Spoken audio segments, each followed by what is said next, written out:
정확하게 얘기하면 이건 아니죠. 예, 금요일입니다. 이번 주는 좀 빨리 간 것 같다는 생각 들지 않으십니까? 저만 그런가요? 아무래도 가을이 와서 가을은 짧잖아요. 그래서 시간이 더 빨리 가는 것 같은 그런 생각도 드는데 아무튼 소중한 시간 잘 풍성하게 채우시기 바랍니다.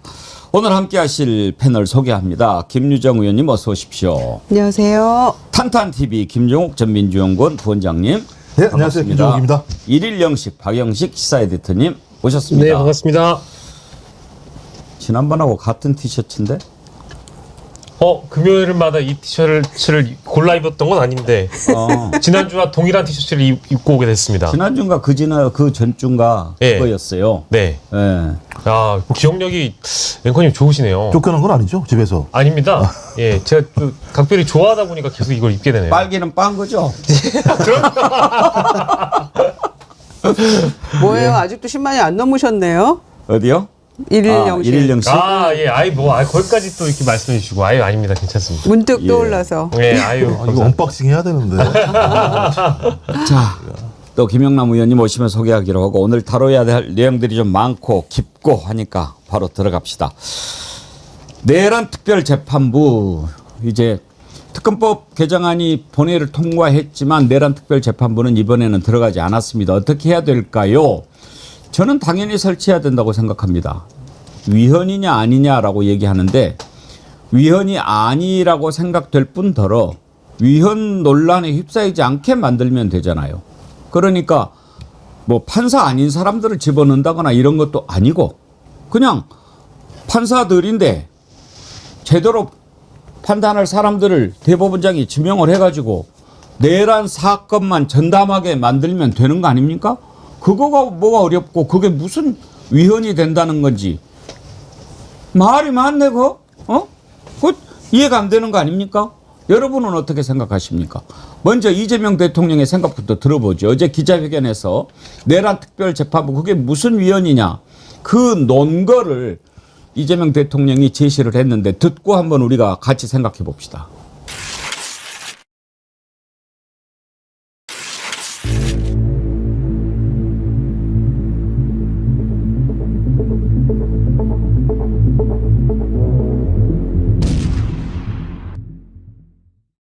상권 분립에 대해서 약간의 오해가 있는데요. 상권 분립이라는 게 지 마음대로 하자는 뜻은 아닙니다. 감시와 견제, 견제와 균형 이게 상권 분립의 핵심 가치죠. 사법부 독립이라고 하는 것도 사법부 마음대로 하자는 뜻은 전혀 아닙니다. 행정, 입법, 사법 뭐 가릴 것 없이 국민의 주권 의지에 종속되는 거죠. 대한민국은 민주공화국이잖아요. 국민들의 주권 의지에 반하는 그런 제멋대로 입법이든 제멋대로 행정이든 제멋대로 사법이든 어떤 것도 허용되지 않습니다. 저는 모든 것은 국민의 뜻에 달려있다고 생각해요. 국민의 뜻을 가장 잘 반영하는 것은 국민이 직접 선출한 선출 권력들이죠. 최고 권력은 국민이죠. 국민 주권. 그리고 직접 선출 권력. 간접 선출 권력. 국회는 가장 직접적으로 국민들로부터 주권을 위임받은 것입니다. 국가 시스템을 설계하는 건 입법부의 권한이죠.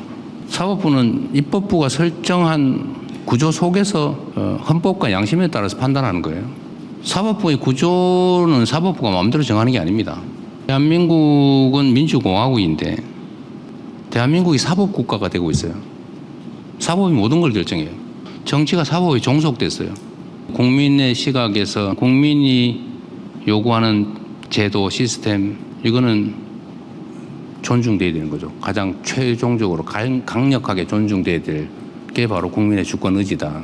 위헌 얘기하던데 그게 뭐 위헌이에요? 입법부를 통한 국민의 주권 의지를 존중해야죠. 내용이 뭐가 될지 저는 모르겠어요. 그래서 입법이든 사법이든 정도에서 벗어나지 않게 하는 것도 제 역할이라고 보기 때문에 국민의 주권 의지가 가장 중요하다. 자, 이재명 대통령의 발언 요지는 그거지요. 입법, 사법, 행정 서로 견제와 균형 그게 민주주의의 기본 원리다. 사법부라고 해서 마음대로 하는 거냐? 사법부의 시스템을 짜는 것은 입법부가 이렇게 하는 것이다. 그런데 그렇다고 해서 사법부가 우리는 우리 마음대로 할 수 있는 거야. 그건 아니지 않느냐. 국민의 의지가 발현돼야 그게 제대로 된 거 아니냐라고 하는데 뭐가 틀린 말입니까? 그런데 오늘 아침에 일부 보수 매체들 사설을 보니까 마치 이재명 대통령이 입법부가 사법부보다 위에 있다. 국회가 위에 있다. 이렇게 이야기한 것처럼 랄지를 하더라고요. 비트는 겁니다. 왜곡하는 거죠. 옛날에는 그렇게 비틀면 뭐 여기서 이렇게 이야기했으니까 하고 국민들이 속았어요. 몰랐을 때는. 이제는 아니잖아요. 어제 우리 국민들이 다 들었고 이제는 수준이 높아져서 이야기하면 다 알아듣습니다. 어디다 대고 장난질을 치는 거냐 이런 얘기인데 자 먼저 김유정 의원님 이제 네. 이재명 대통령이 그게 무슨 위헌이냐라고 얘기를 했으니까 일단 대통령의 의지는 확인됐는데 어찌됐든 이걸 가지고 정리는 이제 해야죠. 네. 대통령의 그 어제 발언을 어떻게 이해하셨습니까? 저는 일단은 그 발언의 결과로 당내 이견도 좀 분출이 됐었는데 그것도 좀 정리가 될 것 같고요. 사법부에서도 지금 무슨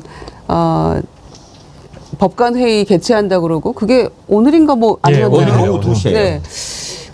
그 안에서 뭐 어떤 내용들이 나올지 모르겠습니다만 좀 정리가 될 것 같다는 생각이 듭니다. 뭐 반발이 여전할지 모르겠습니다만. 왜냐하면 저는 대통령의 어떤 어제 말씀의 맥락을 그 문영배 권한대행도 비슷한 얘기를 한 바가 있어요. 그러니까 사법부라고 마냥 마음대로 할 수 있는 그 독립이라는 게 주권자인 국민이 위임한 권한이다라는 얘기를 했는데 전 비슷한 맥락에서 이해를 했고요.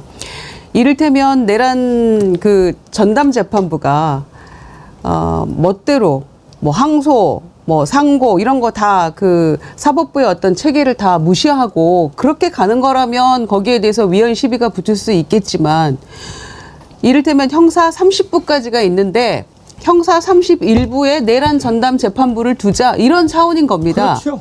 그렇게 해서 나중에 항소도 가고 상고도 가는 거예요. 그러면은 사법 체계의 근간을 흔드는 그 무엇도 없는 건데 왜 이걸 자꾸 위헌이라고 하느냐. 저는 그런 취지로 이해를 했고요. 또 설명도 저는 그렇게 우리가 해야 된다고 생각합니다. 그래서 저는 대통령 말씀에 공감을 하고요. 지금 직위원 재판부의 그런 행태가 국민에게 정말 제대로 맞게 잘 가고 있구나라고 신뢰를 줬다면 이런 시비, 이런 문제도 제기가 안 됐을 겁니다. 바로 그겁니다. 예. 그런데 전혀 지금 믿을 수 없게 하고 있는 것이고 지금 뭐 특검에 대해서도 위헌 심판 청구를 윤석열 측에서 했잖아요. 그럼 그거를 판단을 헌재로 갈 것인가 여부를 직위원이 이거를 하게 되는 거 아닙니까? 그 모든 것에 대한 이미 불신이 너무 커졌기 때문에 이거는 전담 재판부에서 다뤄야 된다라는 게 맞고요. 어제 대통령이 확실하게 이 부분을 정리를 해주신 거다라고 생각합니다. 저는. 사실 어제 이재명 대통령이 점잖게 얘기한 거죠. 지금요 직위원이나 조희대 하는 것 보면 저자들이 제대로 재판하고 있다고 생각하는 국민이 누가 있겠습니까? 그러면 저런 재판관, 저런 대법원장들 다 잘라버리고 어떻게 해야 된다. 뭐 이렇게 하면 무슨 뭐 논란이 있겠어요. 재판을 제대로 안 하고 허구한 날 세워라, 내워라 하고 있는데 언제 하겠다는 겁니까? 이러면 이제 6개월 지나면 윤석열이 돌아다니면서 또 이거 하고 또 그럴 거 아니에요. 그러겠죠. 자유롭게 그렇게 하고 다니겠죠. 아까 말씀하신 것처럼 우리 국민들 3월 7일 날 얼마나 분노했습니까? 어떻게 내란 수계가 밖으로 나오지? 그것 합법적으로 주기현 판사의 판단에 의해서 나오는 상황을 목도하면서 또 그 다음에 6월 3일 대선을 앞두고 있었는데 조희대 대법원과 대법관들이 모여서 갑자기 이재명 대통령을 그 당시 당 대표였습니다만 거의 대선 후보로 나올 수 없도록 하기 위한 조치를 했던 게 다 우리가 알고 있었던 상황이잖아요. 전 그래서 법률 전문가보다 제가 지식이 얕긴 합니다만 법대로 하면 헌법대로 하면 저는 아무 문제가 없다는 거죠. 그래서 헌법을 읽어봤어요. 헌법 제1조가 모든 권력은 국민으로부터 나온다라고 돼 있지 않습니까? 그 다음에 제40조에 입법권은 국회에 속한다. 그럼 법원은 뭘 하면 되냐? 입법부가 만든 그 법에 따라서 양심과 헌법 법률에 따라서 판단하면 되는 거예요. 판단하다가 재판 과정에서 논란이 된다 생각이 들면 자기들이 헌법재판소에 위헌 여부에 대해서 재정 신청하면 되는 거예요. 그러니까 제가 볼 때는 아무런 문제가 없는 논리인데 미리 입법부에서 논의가 되고 있는 사항이 야 위헌일 가능성이 매우 높으니까 이런 얘기를 하는 건 민주주의의 근간을 허물어뜨리는 거야라고 하는 프레임을 짜려고 하는 거거든요. 이 프레임을 어제 대통령이 그냥 읽어야 깨버린 거예요. 웃기는 소리 하지 마. 그건 말이 안 되는 소리고 나도 법률가니까 이 내용을 다 아는데 입법권은 국민한테 있어. 국민이 결정하면 거기에 맞게 다른 부처와 입법행정사법은 따르면 되는 거야 라고 하는 명확한 입장을 저는 말씀하셨다고 생각이 들어서 전 민주당이 이 뜻에 따라서 빨리 속도감 있게 입법 행위를 해야 됩니다. 안 그러면 말씀하신 것처럼 내년 1월 6일인가요? 6일 이후에 윤석열 밖으로 나와서 돌아다니면서 자기 무죄라고 계속 난리치면서 돌아다닐 겁니다. 그걸 어떻게 국민이 보겠습니까? 빨리 했으면 좋겠습니다. 저는요, 이 부분에 대한 판단 기준에, 그러니까 판단에 대한 그 기준을 뭘로 정해야 된다라고 생각하냐면요. 어제 중앙일보 사설에 이름이 뭐지? 장덕진인가? 서울대 사회학과 교수가 쓴 칼럼을 보면은 이런 얘기가 나와요. 내란은 진행 중이라고 하는 주장이 이해가 안 된다는 거예요. 왜 내란이 진행 중이냐라고 하면서 뭐 옛날에 한국식 민주주의 뭐 이렇게 뭔가 나왔는데 우리 그러면 그건 다 가짜다. 또 북한이 걸핏하면 우리식 사회주의 이런 건 다 가짜다. 그러니까 지금 뭐 무슨 식의 뭐 이렇게 하는 것은 다 가짜므로 그러니까 말도 안 되는 전제를 해놓고 그걸 가지고 결론을 딱 이렇게 만들어내는 거예요. 그러니까 지금 내란 특별재판부가 위헌이다. 제목을 보편 법치 뒤흔드는 내란 특별재판부 이렇게 써가지고 우리식 정의를 구현하겠다는 거냐? 그러면 가짜다. 그러니까 전제를 이상하게 비틀어가지고 그걸 가지고 가는데 결론은 내란은 진행 중이라고 하는 게 이해가 안 된다는 거예요. 이게 기준이 돼야 되는데 자 그러면 지금 내란이 진행 중입니까? 아닙니까? 내란이 진행 중이죠. 저도 지금 앵커님께서 말씀하신 그 기고문을 봤는데요. 전제 자체가 잘못됐습니다. 그러니까 지금 대한민국을 살아가는 대다수의 국민들은 실제 이 내란을 극복하고 있는 국민주권정부를 살아감에 있어서 현재 벌어지고 있는 뭐 재판이라든지 특검의 수사라는 것이 완벽함이 모자라다라는 걸 지금 다 느끼고 있거든요. 그렇기 때문에 내란 전담 재판부, 내란 특별 재판부가 필요하고 현재까지의 사법부가 내란 재판을 어떻게 이끌어왔는지 저희가 일일이 사례를 열거하지 않는다고 하더라도 지금 위험하다. 지금 우리는 내란을 진압하고 종식시키기 위해서 이재명 대통령을 선출하는 것인데 그 결론이 제대로 나지 않을 것 같다는 어떤 위기감과 절박감이 있다라는 그 전제가 있는 겁니다. 근데 방금 말씀하신 그 기고문에는 그 전제 자체가 일단 잘못됐다라는 것이고요. 어제 대통령께서도 이런 말씀을 하셨어요. 정치가 사법에 종속됐다.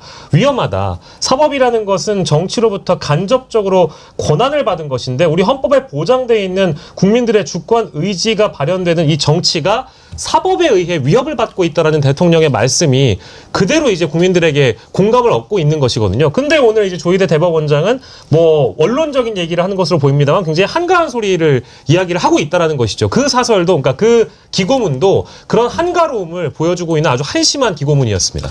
교수들이 가장 경계해야 될 것이 곡학아세라고 하지요. 그러니까 자기가 배운 것을 비틀어 가지고 권력자들한테 아부하고 하는 건데 지금 이 칼럼은 곡학아세라기보다는 국민들을 어지럽히는 겁니다. 잘못된 사실을 기반으로 전제를 잡아놓고 그걸 교묘하게 비틀면서 마치 지금 국민들이 생각하고 있는 것이 잘못된 것인 양 지적하는 거거든요. 이런 표현이 있어요. 사법개혁이라고 하지만 판사 정원이나 임기를 마음대로 바꾸거나 친여 성향의 인물을 임명해서 사법부를 정권에 종속되도록 하는 것은 세계사회에서 흔히 관찰되는 독재로 가는 길이다. 자, 보십시오. 지금 내란특별재판부가 임기를 바꾸자고 하는 겁니까? 그리고 친여 성향의 인물을 임명해서 사법부를 정권에 종속시키려고 하는 겁니까? 아니잖아요. 재판을 제대로 하지 않으니 재판을 제대로 할 수 있도록 재판부를 전담 재판부를 만들어서 거기에다 맡겨야 일이 착착착 될 거 아니냐. 허구한 날 재판을 할 생각을 안 하고 딴짓만 하고 휴가 갈 거 다 가고 그런 놈한테 재판을 맡겨가지고 언제 이 재판을 끝내겠느냐 하는 그런 거 아닙니까? 그런데 이런 식으로 비틀어가지고 마치 뭐 독재로 하려고 하는 것처럼 이렇게 꾸미는 거란 말이에요. 그러니까요. 이게 혹세무민하는 겁니다. 혹세무민이죠. 예. 그래서 저는 여전히 송원석 그 원내대표가 정청래 대표 연설 중에 제발 그리 됐으면 좋겠다라고 외쳤던 그것, 그게 내란이죠. 그냥 그렇게 됐으면 좋겠다라고 2번씩이나 얘기한 거잖아요. 그래서 오늘 성원석 원내대표 징계안 제출했습니다만 11시 반에 이제 하겠네요. 접수하겠습니다만 지금 그런 상황들이 여전히 진행되는 것, 그게 우리는 아직도 내란이 종식되지 않았다라고 여길 수밖에 없는 것이고요. 이 전담재판부 얘기가 나오고 하니까 그때서야 한마디도 지금 이 내란 재판 관련해서 말도 안 하던 직위원이 이제 12월 정도에 1심 한다라는 얘기를 그때서야 합니다. 우리는 이제 이 전담재판부 얘기가 안 나왔다면 1월 달에 정말 구속기한 만료돼서 풀려났을 수도 있다는 생각을 하거든요. 우리가 구속 취소될 거라는 걸 3월 7일 날 상상이나 했겠습니까? 그러니까 상상 그 이상의 일들이 실제로 벌어지고 있기 때문에 불씨는 본인이 스스로 자초한 일인 것이죠. 조희대 대법원장이 오늘 2시에 전국 법원장 임시회의를 열어가지고 이 문제를 논의하겠다고 하는데, 논의 뭐 하려고 부르는지 우리 다 압니다. 조희대 발언을 한번 들어보시죠. 내란 재판부에 대해서 위헌이 아니라고 하시는 대통령의 입장에 대해서 어떻게 좀 보십니까? 종합적으로 우리가 대법원에서 검토를 하고 있습니다. 그리고 사법부는 입법부가 설정한 구조 안에서 논의해야 된다라는 또 대통령의 입장에 대해서 어떻게 보세요? 이것도 뭐 저희가 국회를 다 입법 과정에서 대법원의 의견이 반영되도록 계속 국회하고 협의하고 설득하고 노력하고 있습니다. 예, 그리고 국회는 입법 절차를 추석 연휴 전에 끝내겠다 이런 방침도 있는데 이 속도에 대해서는 어떻게 보십니까? 그래서 저희들도 이제 그런 국회가 구체적인 절차를 밟고 있고 국정감사를 앞두고 있어서 법원장 회의를 통해서 법관들 의견을 한번 들어보려고 합니다. 그 앞서 천대엽 차장께서는 이게 그 입법에 대한 우려를 좀 나타내기도 하셨는데 대법원장께서는 어떻게 보세요? 예, 그런 뭐 여러 가지 점을 고려해서 우리가 전체 논의를 이어갈 생각입니다. 대법관수 증원을 포함해서 혹시 대법원장께서 개혁 입법에 대한 뭐 말씀하시고 싶으신 내용이 있습니까? 우리 사법의 본질적인 작용 그리고 또 우리 현재의 그 사법 인력의 현실 그리고 어떤 게 가장 국민에게 바람직한지 이런 것들을 공론화를 통해서 충분히 논의가 이루어지면 좋겠다 그런 것이 이제 대법원의 생각입니다. 네. 저런 이야기 하려고 기자한테 기자회견 하자고 이야기한 겁니까? 저게요, 회견은 아니지만 여러분이 아셔야 될 게 있습니다. 지금 질문 답변을 들어보면 딱 그러지 않습니까? 밥이 언제 될 것 같습니까? 지금 뭐 쌀을 안 채워놨으니까 한번 봐야 되겠습니다. 그러면은 반찬은 언제 나올 겁니까? 그래서 이제 밥이 되면은 생각을 해봐야 될 것 같습니다. 그럼 우리가 밥을 언제 먹을 수 있을 것 같습니까? 글쎄 뭐 밥이 되고 반찬이 나오면 한번 생각해봐야 될 것 같습니다. 그따위 얘기를 하려고. 무슨 얘기냐면 대법원장이 출근하는 길에 기자가 마이크 갖다 댄다고 해서 인터뷰가 이루어지지 않습니다. 저건 대법원장이 대법원 출입하는 기자들에게 오늘 대법원장이 출근길에 기자들의 질문을 받을 테니까 질문해 주세요, 준비해 주세요라고 약속이 돼 있기 때문에 인터뷰가 가능한 겁니다. 무슨 말씀인지 아시겠죠? 대법원장이 출근하는데 기자가 나타나서 어제 이렇게 했었는데 이야기해 주세요. 그럴 때 얘기하고 들어가는 거 한 번이라도 보셨습니까? 오늘 내가 얘기를 하겠다라고 했는데 말하는 것이 저 모양입니다. 사람이 정직하지 않고 바르지 않으니까 말이 바르지 않은 겁니다. 조희대가 어떤 점입니까? 우리가 봤지 않습니까? 재판이 한 번씩 하면은 한참 걸리는 데가 대법원입니다. 그런데 바로 대통령 선거를 눈앞에 두고 이미 민주당의 후보로 선출된 후보를, 그것도 여론조사에서 가장 앞서 나가는 그 후보를 자격을 박탈해 버리기 위해서 파기환송을 시켰던 자가 바로 조희대 아닙니까? 그 자가 대법원장으로 있고 그가 심어놓은 자가 직위원이고 직위원이가 그렇게 윤석열을 풀어주고 난리를 쳐도 나 몰라라고 자빠져 있는 자가 조희대 아닙니까? 지금 이렇게 국민들이 야 이렇게 재판 끌어가지고 언제 이게 결론이 날까? 그러면 국민의 소리를 듣는 대법원장이라고 하면 아 이걸 따로 그러면 별도로 전담 재판부를 만들어서 이거라도 좀 하게 하면 좀 빨리 되고 직위원이 지금 뭐 여러 가지로 문제가 많으니까 좀 벗어날 수 있겠네. 사실은요, 내란 전담 재판부는 직위원이가 먼저 시작을 했어야 되는 거 아닙니까? 이게 무슨 사법부에 대한 간섭이고 독립 침해고 공정성이 어긋나고 이따위 얘기가 나올 수 있는 겁니까? 제 생각은 그래요. 김영남 의원님 생각은 네. 어떤가요? 그러니까 명시적으로 위헌이다? 뭐 그렇게 보기는 어렵죠. 왜냐하면 우리 헌법에 헌법과 법률에 의한 법관에게 재판받을 권리가 있는데 지금 논의되고 있는 내란 특별재판부 내지는 내란 전담재판부는 판사가 아닌 사람들로 재판부를 구성하겠다는 내용은 전혀 아니잖아요. 그러니까 그거와는 그 헌법 전문가는 상관이 없습니다.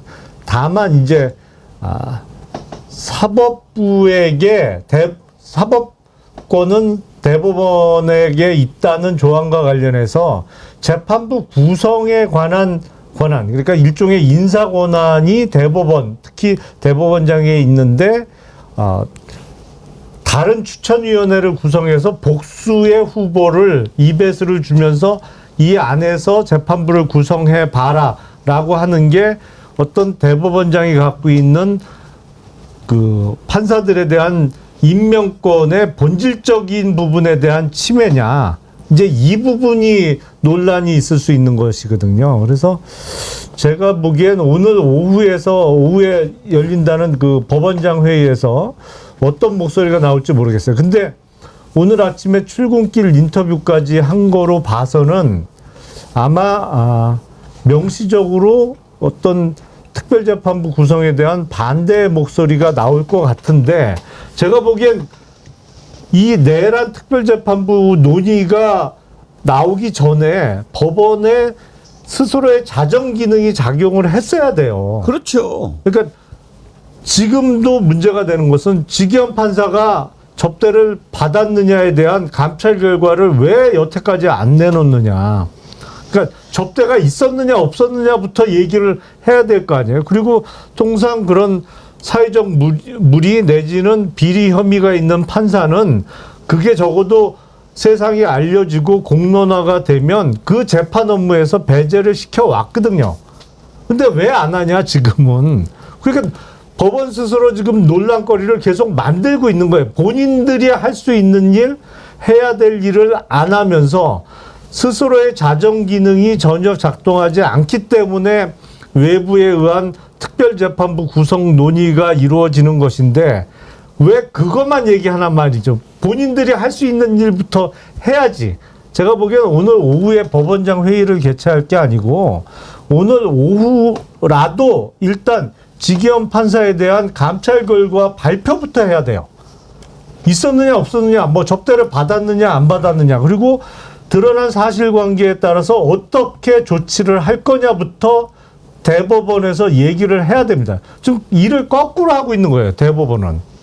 그러니까 욕을 먹는 거예요, 지금. 조희대가 윤석열 때 임명됐죠. 예. 근데 2023년 12월에 취임을 했는데 대법원장 임기는 6년이지만 이자가 이제 27년 6월 이제 2년도 안 남았어요. 왜냐하면 정년이죠. 정년이 70세라서 법관은. 그런데 누가 임명을 했든 간에 지금 이렇게 내란, 근데 그 내란의 와중에 이재명 후보를 제거하려고 했다. 저는 그것만으로도 조희대는 내란에 동조했다라고 생각해요.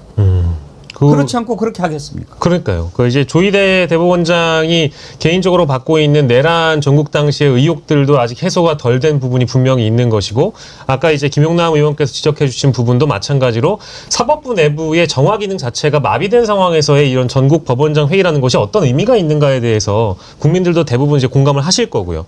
그래서 이제 우리가 이 사법부 독립에 대해서 충분히 숙고하고 고민을 해봤으나 내란 재판과 관련돼서는 특별 재판부가 필요하다. 필요하다라는 거에 대통령뿐만 아니라 모든 국민들이 공감을 하고 있는 것이고, 그리고 실제 조희대 대법원장이 여러 시민단체들로 하여금 직권남용 및 선거법 위반 혐의로 고위공직자 범죄수사처 공수처에 고발된 상황이고, 이 사건은 좀 내란 특검이 현재 이첩된 상황입니다. 이제 이런 부분들에 대한 진행 상황도 우리가 함께 따라가 봐야 되는 상황이기 때문에 뭐 과거에 이제 어떤 재판을 조희대 대법원장이 특히 이제 이재명 당시 후보와 관련돼서 어떤 진행 상황을 보여줬는지, 또 과거의 재판 기각 및 뭐 위증 의혹, 그리고 뭐 삼성 관련 판결 연루설까지도 우리가 함께 고민을 해봐야 되는 지점이어서 사법부 수장들에 대해서 국민들이 어떤 형태로 이들을 검증할 것인가에 대해서도 이번 기회에 함께 또 고민을 해봐야 되겠습니다. 사실 그 지금 사법부가 지네들이 최고인 줄 아는데 차제에 김유정 의원님. 네. 국회도 반성을 해야 되는 게 뭐냐면 누가 사법부를 저렇게 만들었습니까? 지금 이재명 대통령이 삼권 분립의 그 명확한 개념을 정리를 해줬는데 그동안에 쭉 우리가 돌아보면 국회가 헐핏하면 그걸 법원으로 갖고 갔잖아요. 그러니까 국민들이 뽑은 대표들이 그걸 거기에서 해결을 못하고 웬만하면 그냥 다 법원으로 갖고 가니까 그 사이에 이놈들이 간이 부어가지고 국회 우리들이 마음대로 할 수 있어. 이런 생각하게 만든 책임도 있지 않습니까? 그게 정치권에서 반성해야 될 부분인 것 같아요. 그러니까 우리가 이를테면 검찰 개혁에 대해서 검찰에서 강도 높은 비판을 하고 수사권과 기소권의 오남용을 가지고 강도 높게 비판하면서 지금 개혁을 앞두고 있는 상황이잖아요. 그런데도 우리가 늘 문제가 생기면 검찰에 고발부터 했어요, 사실. 그래서 그런 것들이, 그리고 이제 그게 또 사법부로 가게 되고, 그래서 정치의 사법화, 사법의 정치화, 이 모든 것들이 다 이렇게 맞물려 있는 것들이었는데, 그래서 사실은 우리가 정치를 좀 제대로 하고 정치를 복원해야 된다는 얘기도 거기에 연동돼서 나오는 이야기이긴 합니다. 그래서 좀 정치력을 좀 더 발휘해야 될 필요가 있는 거죠. 그래서 툭하면 그냥 검찰을 고발해 버렸던 것, 이런 것들도 조금은 절제가 필요한 대목이고요. 그래서 이게 그런 점에서는 정치권의 책임도 저는 좀 있다고 생각합니다. 빌미를 제공했던 바도 있거든요. 내란 특별재판부 국민의 준엄한 명령입니다. 내란은 아직도 진행 중입니다. 그리고 여론조사에서도 내란 특별재판부 만들어야 된다. 빨리 척결해야 된다. 국민들이 다 얘기하고 있지 않습니까? 거스르는 자가 역사의 반역자가 되는 겁니다. 오늘 뭐 법원 회의한다라고 하는데 법원장들도 정신이 박혀 있는 사람이라면 자기들만의 그릇 지키기, 이거 그릇 뺏는 것도 아니라니까요. 아니 뭐 그릇 뺏는 겁니까 이게? 아무것도 아니죠. 그릇 뺏는 게 아니죠. 말씀하신 것처럼 너희들 그릇 제대로 씻혀서 먹어라. 아니, 그러니까 위원회에서 추천해서 대법원장이 인사권을 하고 특별 전담 재판부를 만들어서 국민들에게 신뢰받을 수 있는 재판 과정을 만들어라라고 하는 측면이 있기 때문에. 근데 오늘 조희대의 출근 인터뷰는 좀 반대를 위한 빌드업이라 생각이 들어요. 얘기했던 게 종합적으로 대법원에서 검토를 하고 있다? 저는 이미 2018년도에 대법원에서 사법농단 과정에서 이거 다 내부적으로 검토하고 판단한 내용 다 가지고 있을 거예요. 그다음에 조희대가 이재명 대통령 7만 페이지 대법관들 이틀 만에 다 읽었잖아요. 제가 이거 논문 한번 때려봤거든요. 특별재판부 관련해서. 논문도 몇 개 없어요. 7만 페이지요? 제가 볼 때 몇백 페이지만 읽으면 다 나오는 내용들이에요. 그러니까 제가 볼 때 반대를 위한 명분을 만들기 위해서 오늘 출근 인터뷰하고 법원장이 뭐 열어서 상당히 법기술적인 어려운 얘기를 하면서 이게 위헌적이다는 요소들을 설파하고 여기에 보수가 찬동하고 국민의힘이 논란을 일으키는 방식을 통해서 정치 쟁점화 시키려고 할 거예요. 전 그래서 이런 과정들은 말씀하셨던 것처럼 사법을 다시 정치화 시키는 거예요. 그래서 쟁점을 흐리는 거예요. 그리고 진짜 법률적인 검토를 하는 게 아니라 정쟁화 시켜서 무화시키려고 하는 형태의 일들을 법관들이나 검사들이나 이거 엄청 잘해봤거든요, 지금까지. 전 그래서 이 부분은 이런 얘기들을 우리가 들을 필요가 없다. 입법부는 국민의 명령, 국민의 요구, 국민의 분노들을 정확하게 법률에 담아내는 절차를 속도감 있게 진행하면 된다. 저는 이게 민주당이 해야 될 가장 중요한 지금의 자기 역할이라고 생각을 합니다. SHANJ님, 직위원 조희대 탄핵을 왜 못합니까? 도대체 이해가 안 됩니다. 시기를 놓치니 지금 이렇게 내란 종식에 큰 걸림돌로 두고 문제가 생기는 것 아닙니까? 이사님, 사법부 맘대로 하는 게 독립이 아니다. 조희대 정신 차려라. 보스형님 TV님 법과 양심 맨날 말하는데 양심은 빼라. 부산이대희님 국회가 바보입니까? 법률로 할 수 있으니까 법을 만들겠다는 겁니다. 법률이 만들어지면 법원은 군말 없이 따라야 하는 것이 삼권 분립입니다. 최고야님 내란 전담 재판부로 썸네일을 바꿔주시면 더 좋겠습니다. 참고하겠습니다. 무슨 일을 할 때요 좌고 우면하면 안 됩니다. 쭉 가야 됩니다. 왜? 좌고 우면하면은 잡것이 끼어들어요. 지금 우리가 이제 그 내용을 다뤄볼 텐데 특검법 개정안 어제 통과가 됐지 않습니까? 그걸 가지고 혼란이 있었죠. 혼선이. 왜? 이게요 좌고 우면하니까 이런 문제가 생기는 겁니다. 다른 생각하면 안 됩니다. 끼어듭니다. 사가 끼어들면 안 되는 겁니다. 저는 분명히 이번 일이 사가 끼어들었기 때문에 벌어졌다고 봅니다. 이 내용 한번 다뤄보죠.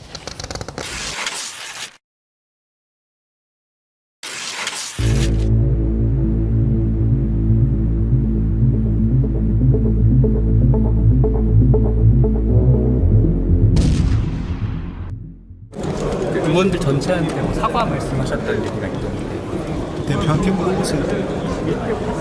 오늘 대통령님 말씀 아니 그걸 내가 왜 어떻게 판단해? 약간 모르신 말씀이시죠. 거기다가 얘기하시면 좀 어떤 마음에서 하셨던 거예요? 난 쉬운 말이잖아요. 어려운 말인가요? 그런 거 할 때 혼자 하나요? 자, 지금 무슨 얘기인지 이제 여러분 내용을 다 아시지만 짧게 설명을 드리면 많은 국민들이 어제 혼란스러웠고 또 분노했습니다. 특검법 개정안, 특검 기간 연장하고 인력 증원하고 중개하도록 하고 이런 것들이 있지 않습니까? 특별재판부 설치도 원래 들어있었는데 이건 조금 다른 논의가 됐고 그런데 갑자기 김병기 원내대표가 송원석과 같이 나와가지고 싱글벙글 웃으면서 합의했습니다. 기간 연장 안 하고 수 조금 늘리고 이렇게 한다는 거예요. 이 말을 듣고 얼마나 국민들이 놀랐겠습니까? 그래가지고 막 들고 일어나니까 정청래 대표가 아 이거 우리 뜻이 아니니까 뭐 이렇게 다시 하라고 그랬다. 근데 이제 김병기 대표 지금 얘기하는 거 들어보면 이렇게 나오잖아요. 억울한 것 같아요. 내가 혼자 했겠냐. 지금 그런 얘기거든요. 글들을 막 올린 게 있어요. 그거 한번 좀 보여주시겠습니까? 입장들이 막 나오는데 김병기 대표가 3대 특검법 개정안 통과 의총에서 민주당 의원 전체의 요청으로 뜻 모아 마련한 법안입니다.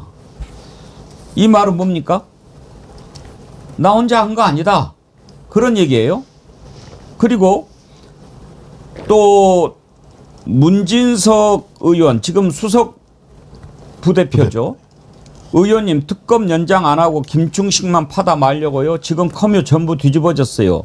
정청래 몰래 김병기 원내대표가 결정한 거라고 몰고 가던데 맞나요?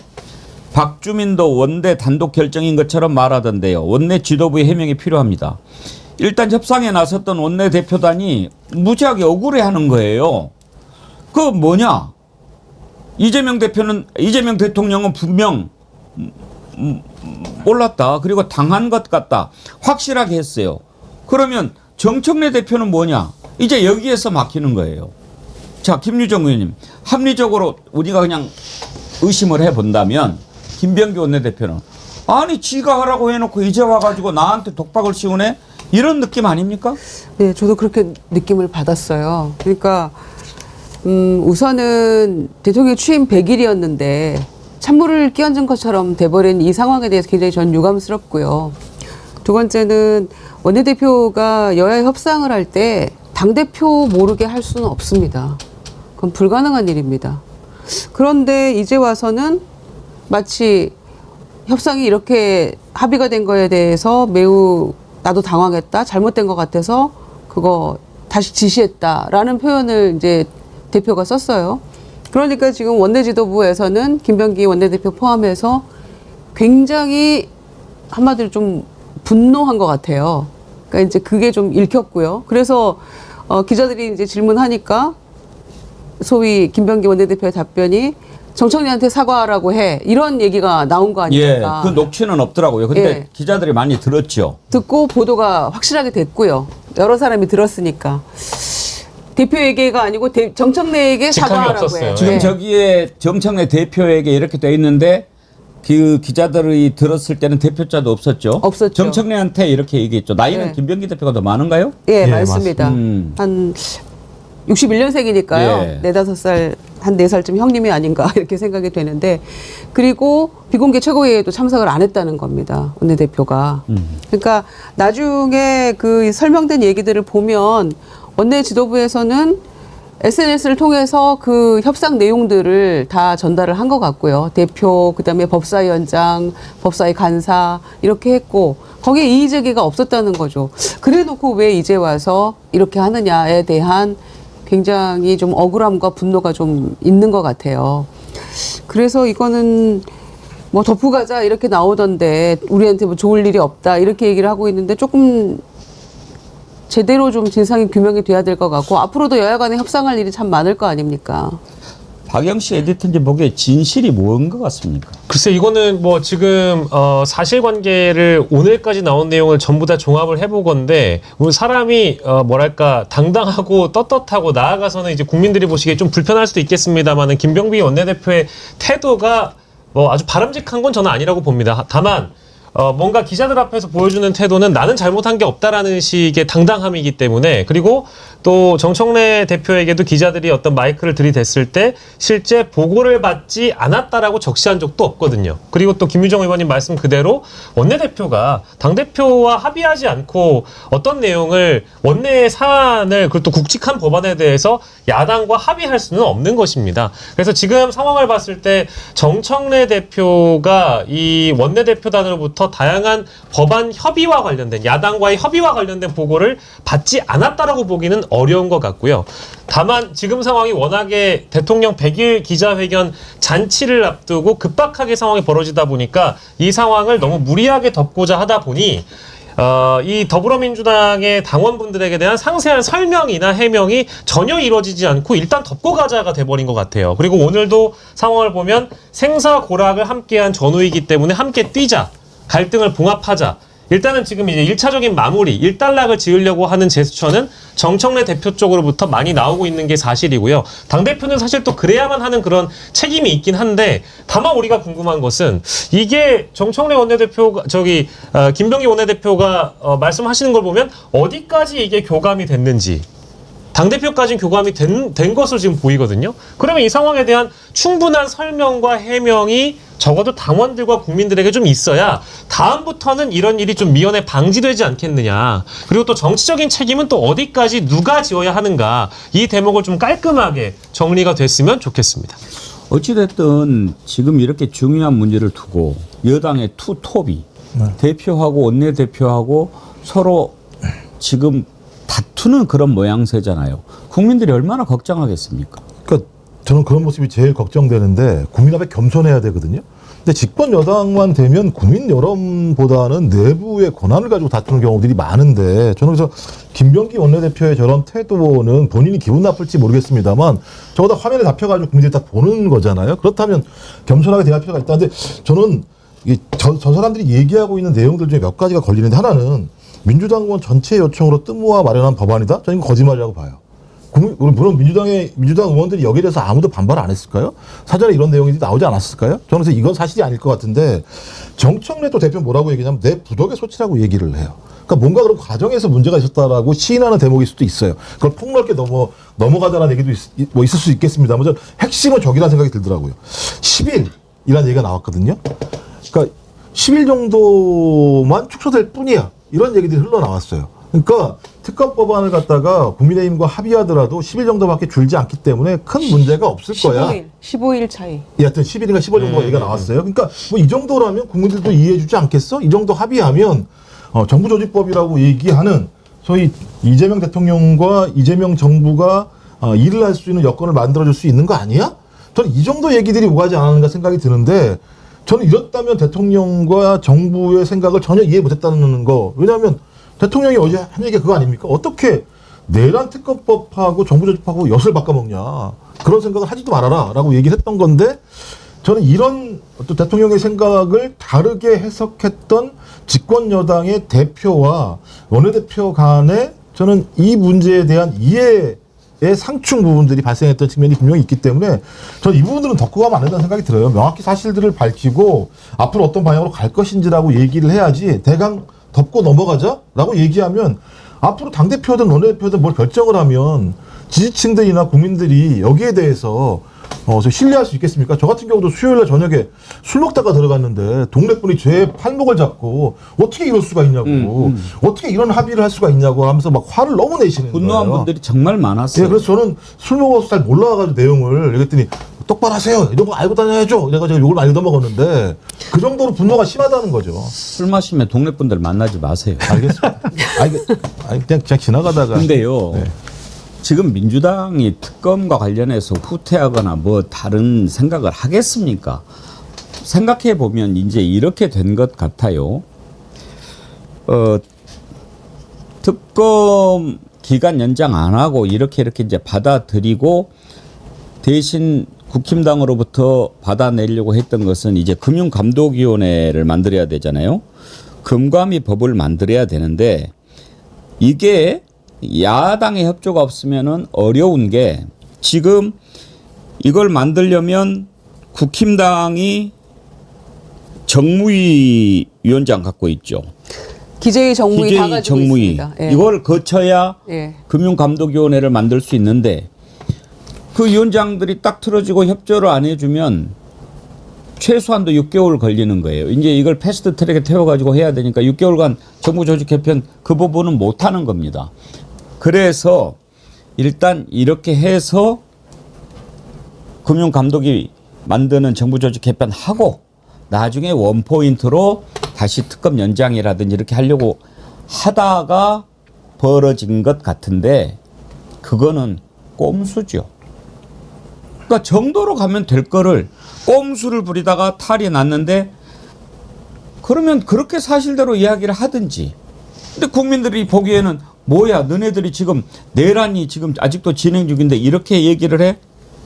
그러니까 지금 니 탓이다 이런 문제가 생긴 거 아닙니까? 김영남 의원님. 예. 근데 사실은 그 금융위원회를 금융감독위원회로 바꾸면서 기재부하고 또 권한 조정도 하고 또 금융 소비자 보호원을 또 신설하는 문제뿐만 아니라 사실은 저는 개인적으로 그거보다 더 중요한 게 이번에 기재부가 갖고 있던 예산 기능을 떼어내기로 했잖아요. 그래서 그 기획예산부를 신설하기로 했는데 이게 공교롭게 방금 말씀하신 것처럼 기재위원회하고 정무위원회 위원장은 다 국힘 쪽에서 하고 있단 말이에요. 근데 금융감독위원회로 조직 개편하는 것보다 더 중요한 게 기재부의 예산 기능을 떼어내서 새로운 부처를 만드는 게 늦어지면 잘못하면 우리가 예산은 1년 단위로 편성을 하고 1년 단위로 통과를 시키기 때문에 자칫 잘못하면 이게 그 새로운 그 예산 기능을 갖고 신설되는 부서에서 예산을 다루는 게 1년이 늦춰질 수가 있어요. 그래서 그런 면을 염두에 두고 아마 합의를 하려고 했던 거 아닌가라는 생각은 듭니다. 근데 생각보다 당원들이나 지금 민주당의 현역 의원들 중에서도 반발이 셌던 거죠. 이 합의 내용에 대해서. 그러다 보니까 하루 만에 뒤바뀌는 결과가 나온 것인데 거기서 진실 게임을 오래 끌고 가는 거는 글쎄요. 너무 안 되죠. 예, 그러니까 여기서 당대표나 원내대표가 하여튼 당분간 이 체제로 가는 거잖아요. 물론 당대표의 임기는 2년이고 원내대표의 임기는 1년입니다만 앞으로 상당 기간은 이 체제로 가는 거기 때문에 어제 다행스럽게 본회의에서 원안대로 특검법 연장 법안이 통과가 됐기 때문에 여기서 조금만 봐주면 어떨까라는 개인적으로는 그런 생각도 듭니다. 그 현장에 있는 기자들에게 들어보니까 이제 그런 장면들이 좀 상징적으로 노출이 좀 된 것 같아요. 본회의 표결 과정에서도 그렇고 이제 그 앉는 자리가 굉장히 가까운 자리거든요. 지도부는 뒤에 따닥따닥 붙어 원내대표하고 대표하고 이제 붙어 앉잖아요. 서로 눈도 안 마주쳤다라는 겁니다. 이제 그게 이제 하나가 있었고, 두 번째로는 이제 어제 상황에 오전에 있었던 상황은 이제 정청래 대표의 어떤 언론 대응을 보고 나서 원내대표실에서 내가 그 발표를 듣고 이제 김병기 원내대표실에서 내가 이 발표를 듣고 경로했다라는 표현을 반드시 써달라. 그렇게 써도 된다. 당신들이 보도할 때 언론에서는 김병기가 경로했다라는 표현을 굳이 쓰라고 이제 알려줬다라는 겁니다. 친절하게 안내를 해줬죠. 그 말인즉슨 김병기 원내대표도 절대 물러서지 않겠다라는 그 장면이었고요. 또 오늘 이건 이제 여러분들이 좀 걸러서 들으실 필요도 있겠습니다만은 보수 언론들은 대부분 이제 이런 상황이 생기면 여당 지도부 간의 어떤 갈등이나 이런 것들을 좀 증폭시키기 위해서 신나죠. 싸움 붙이는 걸 좋아하잖아요. 그래서 그런지 몰라도 오늘 조선일보가 또 보도한 내용을 보면 어제 정청래 대표가 본회의 표결 끝나고 나서 저녁에 만나자라고 김병기 원내대표한테 연락을 넣었는데 시쳇말로 이제 김병기 원내대표 쪽에서도 씹었다라는 거예요. 이제 이런 어떤 보도가 계속 이어지다 보면 저도 사실은 이 원탑과 투탑이 언론 앞에서 서로 상세한 설명을 어떻게 할지를 공감대를 이루고 국민께 소상한 설명을 드리고 이제 우리는 함께 갑니다라고 이제 그 장면이 연출됐으면 좋겠는데 이 언론이 가만두질 않을 겁니다. 어떻게든 싸움을 붙여가지고 양쪽의 워딩을 따서 갈등을 증폭시키는 방향으로 갈 상황이 예상이 되니 여러분들이 좀 걸러서 들어주셨으면 좋겠습니다. 바다향기님, 다 떠나서 민주당 이러는 거 누가 제일 좋아할까요? 국진당이 지금 매의 눈으로 주시하고 있다는 걸 제발 인지하길 안타깝네요. 앵커님, 그런데 이 분위기에서 오늘 먹방 가능하시겠어요? 탈라시게. 이 단순하게 놓고 보면 우리가 생각하기에 이렇게 중요한 법안 개정안을 여야가 합의하는데 대표가 몰랐다? 말이 안 될 것 같죠? 그리고 만약에 몰랐다면 대표나 원내대표 다 문제가 있는 거죠. 그런데 대표도 모르게 원내대표가 덜컥 합의를 했다고 하면 그 원내대표는 문제가 많은 거죠. 그런데 대표가 알고 대표하고 협의해서 결과가 나왔는데 국민들 반대 여론이 높으니까 대표가 나는 빠졌다. 그건 또 대표가 잘못한 거고. 이제 이런 문제가 계속 증폭이 되면 야, 잘한다 너네들 계속하고 누가 좋아하겠어요. 저는 다른 걸 다 떠나서 정무적으로 김병기 원내대표가 잘못했다라고 하는 점은 어제 지적을 했어요. 합의를 하더라도 때가 있지. 어제가 어떤 날입니까? 그 전날 정청래 대표가 국회에서 교섭단체 대표연설을 하는데 만약에 노상훈 수첩들에 됐으면 이재명 대통령도 죽었고 여기 있는 이 정청래도 지금 이 자리에 없었을 것이다라고 하니까 제발 그렇게 됐으면 좋았을 것이라고 얘기했던 그놈이 누굽니까? 그놈이 송원사가 아닙니까? 어떻게 그런 말을 할 수 있습니까? 이렇게 내란이 일어났어야 된다고 생각하는 놈이 아직도 그 당의 원내대표를 맡고 있는 거 아닙니까? 자수하라고 그랬는데 다 나왔지 않습니까? 나온 것이 언제입니까? 어제입니다. 송원석으로 확인이 됐어요. 그러면 아무리 중요한 법안 합의라 하더라도 어제는 때가 아니죠. 야, 아무리 그래도 너 어떻게 그렇게 이야기할 수 있어?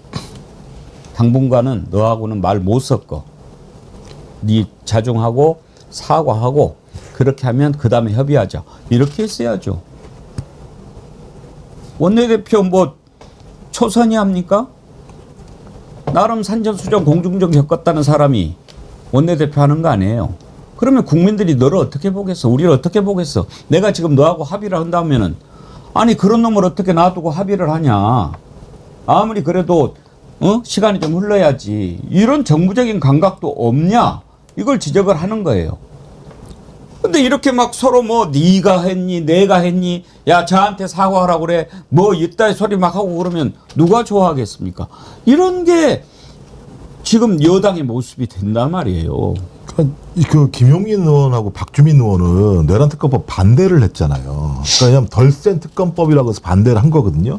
말씀하신 것처럼 내용 자체와 관련해서 그 공개하는 것, 재판을 공개하는 문제 같은 경우는 상당히 재판장의 자기 결정권을 많이 준 측면이 있기 때문에 공개를 안 할 가능성이 높다라는 거 하나하고, 또 하나는 이제 특검이 계속 이후에 사건을 이첩한다고, 특검이 이첩한다고 하더라도 직접적으로 수사를 지휘할 수 있는 권한을 없애버린 측면들이 있어서 박주민 의원과 김영민 의원 같은 경우는 여기에 반대표를 던진 측면이 있는데, 제가 계속 우려하는 건 뭐냐면, 아까도 말씀드렸습니다만 민주당이 집권 여당이 되면서 국민들의 민심 여론과 계속 멀어지고 있다는 느낌이 들 때가 있는 거예요. 그러니까 아니, 특검의 수사기한을 연장하지 말라라고 하는 얘기를 합의할 수 있냐. 적어도 국민들은 계속 하나하나 수사할 때마다 고구마 줄기처럼 뭔가 나오는 상황들이 존재하기 때문에 기간을 연장해서라도 내란 세력들을 발본색원해라고 하는 게 국민들의 민심과 여론인데, 여야가 모여서 기간을 연장하지 않겠다라는 합의를 한다는 건 내란 문제와 관련해서 적정한 선에서 타협하자라고 들릴 수밖에 없는 건데, 이 부분에 대해서 김병기 원내대표가 합의를 하고 나와서 당당하게 국민들 앞에서 이걸 설명한다? 이렇게 진행하게 되면 민주당을 신뢰할 수 있겠어요? 전 그런 측면에서 가장 우려되는 건 지금 상황과 관련해서 그것도 중요할지 모르겠습니다만, 핵심은 제발 권력을 많이 가진 집권여당이 됐다고 하더라도 민심과 여론이 무엇인지 적확히 받아들이고, 그 민심과 여론이 요구한다고 한다면 그것을 따라가려고 하는 노력이 필요하다. 어떻게 내란을 극복했습니까? 국민이 다 막았던 거 아니야, 따지고 보면? 그렇다면 거기에 기울이는 정당이 되지 않는다면 지지율 지금 잘 나가는 게 뭐 하겠습니까? 지지율 금방 떨어집니다. 저렇게 하게 되면. 저는 그런 자세와 태도를 갖는 일신할 수 있는 계기로 삼았으면 좋겠습니다. 일부분만 제가 첨언을 하고 싶은 건, 제가 제일 안타까운 건 어제 대통령 100일 기자회견 보고 나서 뭐 이제 우스갯소리입니다만 대통령이 말씀하시는 걸 워낙에 좋아하셔가지고 대통령의 생각을 국민들이 100일 잔치상에 잘 이제 차려놓은 종합 선물 세트를 받으셨다라고 저는 생각을 합니다.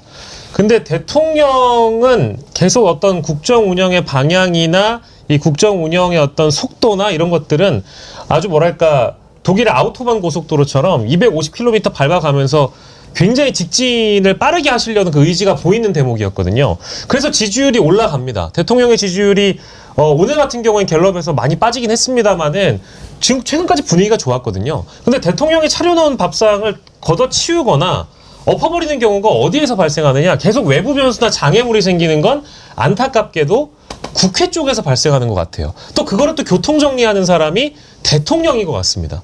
그러니까 대통령은 이렇게 계속 앞으로 나아가려고 하는데 장애물이 되는 부분은 어디에서 발생하는지를 국민들이나 지지자분들은 굉장히 안타까워하실 것 같다는 말씀을 꼭 드리고 싶습니다. 그럼요. 지금 우리 스튜디오가 민주당사 바로 옆 건물이거든요. 민주당사 앞에 화환이 엄청나게 온대요. 무슨 화환이 오겠습니까? 저 좋은 화환이겠습니까? 사퇴 화환이에요. 둘 다 사퇴하라고 지금 화환이 저렇게 오는 거예요. 어제 저녁에 정청래 대표가 김병기 원내대표한테 저녁 같이 먹자고 그러는데 거절했다는 거 아닙니까? 아니, 밥은 먹을 수 있는 거죠. 왜 밥 다 먹습니까? 그러니까 지금 뭔가가 단단히 지금 틀어진 건데 저걸 국민들이 보면서 좋아하겠어요. 제가 아까 김병기 원내대표가 합의를 하더라도, 협상을 하더라도 때가 있다.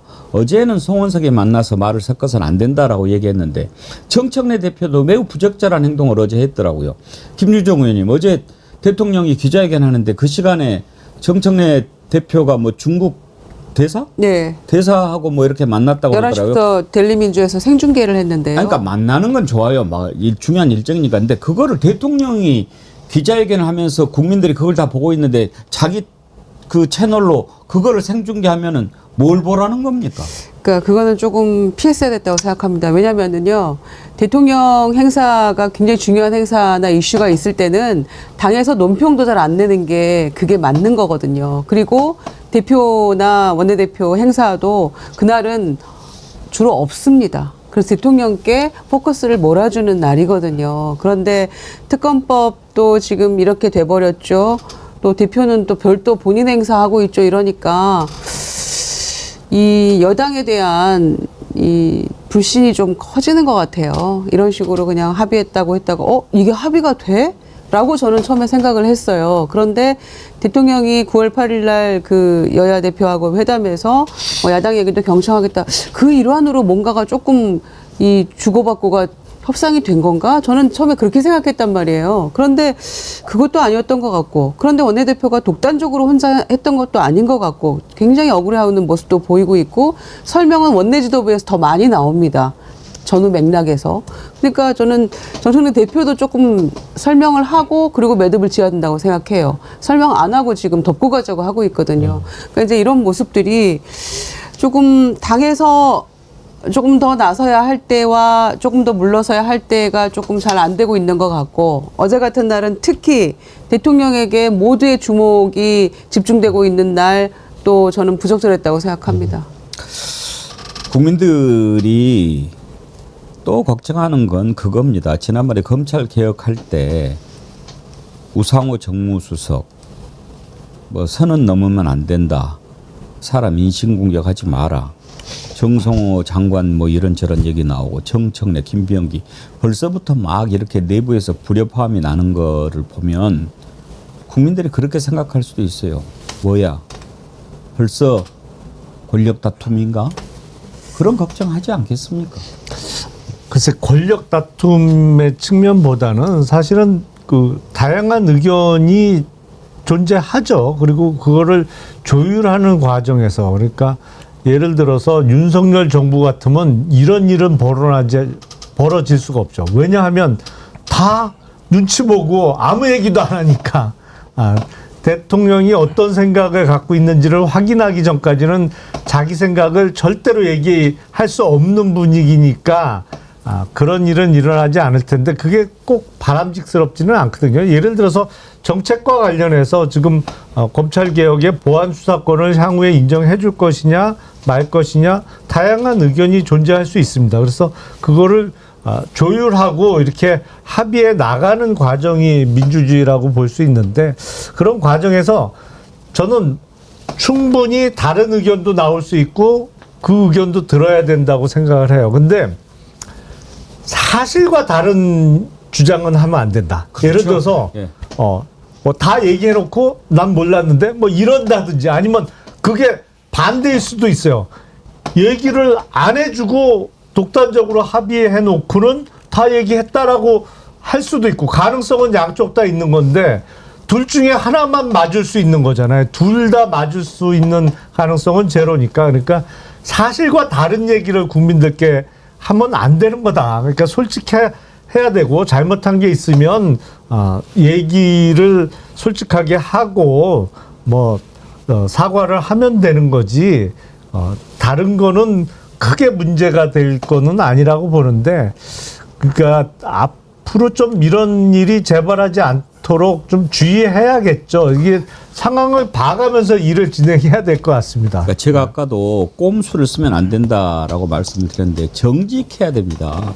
국민들이 다 보고 있어요. 그리고 무엇보다도 이제는 아까 정보통신의 혁명이 직접 민주주의의 촉진제가 된 것 같다라고 말씀을 드렸는데, 국민들이 이제 바로바로 정보를 접해요.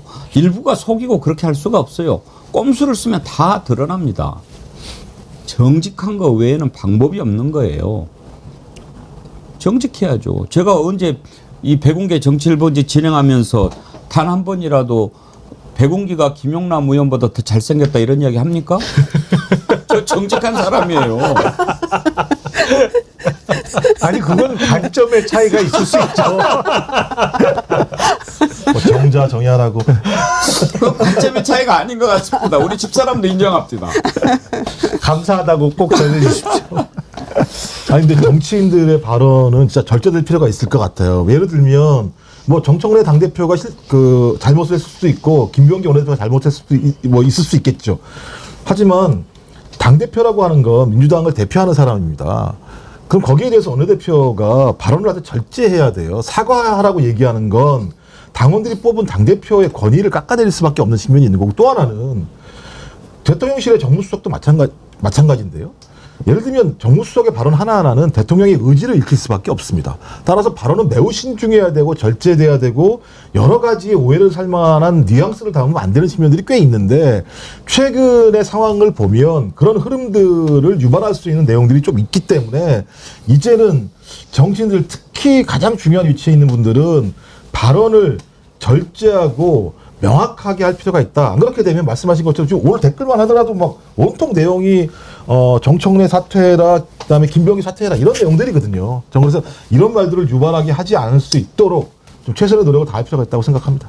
보수형님 TV님이요. 진보 유튜브 방송 패널들도 문제 많음. 진짜 진보를 위한다면 잘 봉합되게 방법을 제시해야지. 지금 싸워라 합니다. 제발 잘 봉합돼서 대통령님 부담 좀 덜하게 합시다. 그러셨는데 뭐 유튜브 관련해서도 사실 이제 많이 변화가 생기고 있으니까 이 부분은 언제가 또 정리가 돼야 될 겁니다. 지금 법률도 유튜브를 적용하냐 안 하냐 이런 논의도 있고 그런데 오늘 2부에서는 그 내용을 잠깐 좀 다뤄보려고 해요. 요즘에 경향신문이 시작을 한 것 같아요. 김어준 뉴스공장을 막 공격을 하더라고요. 권력화 돼가고 있다. 누가 좋아하겠어요? 왜 그렇게 지금 하는가? 좀 여러분도 궁금하지 않습니까? 무엇 때문인가? 뭐 서로 무슨 문제가 있나? 뭐 이런 생각도 들고 우리 네이버 패널들께서는 그쪽에 좀 많이 알고 계실 것 같아서 이따 한번 좀 그거 좀 물어보도록 하겠습니다. 한 가지만 더 짚어보고 오늘 먹방은 달롤 케이크로 준비했습니다. 달달한 거. 예. 왜요? 아니 제가 깜빡하고 술을 준비해 오지 못했는데 술하고 상관없어요. 아니요 케이크에 술 먹으면 맛있습니다. 아 진짜요? 소주가 달달해져요. 안 드셔보셨어요 그렇게? 이건 무슨 조식인가요? 드셔보시라니까 진짜요? 맛있어요. 케이크는 김치랑 먹어야죠. 술은 또 제가 생각을 못 해봤네요. 드시는 건 좋은데 드시고 유권자 만나지 마세요. 이거 하나만 좀 여쭤볼게요. 3대 특검법 개정안 바뀌었는데 여기에 이제 3대 특검 재판 일반에 녹화 중계하기로 했지 않습니까? 근데 내란 특검 1심은 의무 중계하고 김건희 특검 순직 해병 특검은 중계 신청을 하면 할 수 있게 돼 있는데 의무 중계 이렇게 돼 있는데도 직위원이가 나 안 해. 그러면 어떻게 됩니까? 김영남 의원님? 그거는 그 재판부의 어떤 결정에 대해서는 상급 법원에서 다툴 수 있겠죠. 그러니까 근데 그거 명문의 규정으로 그렇게 하도록 되어 있는데 안 할 수 있을까요? 만약에 뭐 예를 들어서 말도 안 되게 해석을 해서 못 한다라고 하면 그거에 대해 그 처분에 대해서 이제 일종의 항고 형태로 상급 법원에서 다툴 수 있겠죠. 근데 이게 약간 조건부 중계가 됐죠. 만약에 재판장이 국가안보나 공공안녕 질서에 중대한 위해가 있다고 판단하면 중계를 제한할 수 있다. 이게 그대로 된 겁니까? 네, 이게 일단은 이번에 개정된 법안에 들어가 있는 대목이라서 이제 이런 부분에 대한 이의가 있기 때문에 아까 말씀해주셨던 김용민 의원이나 박주민 의원 같은 경우에는 어제 표결에 이제 찬성을 하지 않은 것으로 일단 보이고요. 저는 사실은 그 대목도 있습니다만은 이게 만약에 특검 수사 기간이 이제 끝나게 되면은 이 수사가 이제 군 관련된 건 군검찰로 넘어가고 나머지는 또 이제 국수보훈으로 넘어가게 되는데 이거에 대해서 특검이 또 지휘하는 권한을 삭제를 해버렸더라고요. 원래는 민주당 쪽에서는 특검이 지휘하게끔 만들겠다라고 했는데 이 대목도 또 빠져 있어가지고 실제 이 대목이 왜 이렇게 뭔가 개정이 됐는지에 대한 의문을 좀 저도 제 스스로 떨쳐버릴 수가 없어서 박주민 의원이나 김용민 의원의 또 의견에 좀 저도 동의하는 바여서 더 센 특검법이라고 해서 어떤 수사 기한이나 인력이 증원됐던 부분은 그대로 간다고 하더라도 디테일한 부분에 약간의 차이가 있다라는 것은 국민 여러분들께서 인지를 하시고 요 아쉬운 대목들은 좀 국회 차원의 재논의가 필요하다. 저도 그런 말씀 좀 드리고 싶습니다. 그러니까 여기에 대한 고민들이 그런 거더라고요. 예를 들면 지금 이 특별재판부 얘기가 나오게 된 가장 중요한 이유 중에 하나가 직위원 판사가 하는 행위 자체를 신뢰할 수 없다는 거 아니겠습니까? 그래서 법률적으로 이걸 딱 의제화시켜서 이 법률에 따라서 공개하게 만들어 놨던 건데 다시 한번 해석 권한을 준 거죠. 그러니까 국가안보라고 하는 해석 권한을 누가 최종적으로 해석하느냐? 직위원 판사가 해석하게 만들어 놨기 때문에 국가안보를 포괄적으로 만약에 본인이 해석해 버리게 되면 공개를 안 해도 상관이 없는 상황이 되는 거니까 그렇다면 우리가 이 특별재판부를 얘기하게 된 원인이 직위원이었는데 결론적으로 공개 여부 같은 경우도 직위원이 판단하게 하는 것이 옳은 것인가라고 하는 근본적인 고민이 있어서 저는 이 부분들은 통과됐으니까 어떻게 될지 앞으로 모르겠습니다만 향후에 상당히 큰 논란이 될 수도 있다. 국민의 알 권리 자체를 우리가 정확히 확인할 수 없는 상황이기 때문에 제 생각에도 좀 이 부분은 좀 상당히 아쉬운 대목 중에 하나라고 생각이 듭니다. 아까 정청래 대표, 김병기 원내대표 갈등을 이렇게 좀 다뤄봤는데 오늘 이제 댓글 보면 이게 그렇게 하자고 하는 것은 아니었는데 이제 막 상대 네가 나쁜 놈이야, 네가 나쁜 놈이야 막 이렇게 공격하는 것들이 많이 올라오거든요. 결국은 이게 문제인 거예요. 이렇게 되면은 복잡해지잖아요. 그럼요. 폭력의 문제가 생기는 거 아니겠습니까? 그렇죠. 그러니까 아직 내란 세력을 발본색원하지 못했는데 이른바 지금 이 갈등이 좀 더 깊어지거나 오래 지속되면 적전 분열로 나타날 수도 있는 거잖아요. 그래서 이거는 어제 오후에 법안이 본회의를 통과했기 때문에 일단은 해결이 된 것이고, 그리고 특검 수사 기간이 종료된 이후에 사건이 이제 군사법 기관이나 국수본으로 가는데 왜 특검의 수사 지휘권을 없앴느냐? 그거는 저는 법조인으로서 충분히 이해할 수 있는 측면이 있어요. 왜냐하면 특검은 특검 법안에 의해서 권한이 부여되고, 그래서 특검 수사진을 꾸리고, 그 특검 조직에서는 특검이 당연히 지휘를 할 수 있는 거죠. 근데 특검 수사 기간이 종료했는데, 물론 이제 공판관여는 계속 특검이 할 수 있습니다만, 국가수사본부에 대해서 특검이 수사 지휘를 하는 건 좀 이상해요. 그러니까 이게 지휘 체계상 안 맞는 거로 일단 1차적으로 다가오거든요. 그리고 특검의 수사 지휘권을 두자라고 했던 것은 사실은 국가수사본부장이나 경찰청장 그 위에 수사 지휘 라인이 윤석열 정부 때 임명된 사람들로 아직 채워져 있으면 그게 말이 될 수가 있는데, 이제 특검 수사 기간이 종료되는 시점쯤에는 국수본이 거의 하위직까지 다 교체가 되고 인사이동으로 바뀌어 있을 시점이거든요. 그러니까 이재명 정부에서 이루어진 인사하에 구성된 국수본의 수사지휘를 굳이 특검에게 맡길 필요가 있을까? 그거는 기존의 지휘계통 체제로 맡겨도 되지 않을까? 저는 개인적으로 그렇게 생각합니다. 예. 아무튼 여러분이 뜨겁게 또 토론해 주시고 의견 보내주시는 것 환영하고 감사드립니다. 요즘에 왜 김어준 방송이 권력이다 막 이러면서 공격들을 막 해야 되는데 배경이 뭐라고 생각하세요? 김영남 의원님 혹시 뭐 들으신 얘기 있어요? 일단 단초는 곽상원 의원의 공개 발언이 거의 시작인 것 같아요. 그거 전에 제가 사실은 경향신문이 쓴 거를 봤거든요. 저는 그 기사는 못 봤는데 하여튼 확 이렇게 좀 불이 붙었다라고 표현을 해야 되나? 그렇게 그렇죠. 불이 붙게 된 거는 그러니까 경향신문 외에 다른 언론이나 신문에서도 이 문제를 다루기 시작한 거는 곽상원 의원의 발언 이후인 것 같은데, 곽상원 의원이 왜 그런 발언을 하게 됐는지는 정확하게는 저는 모르겠습니다.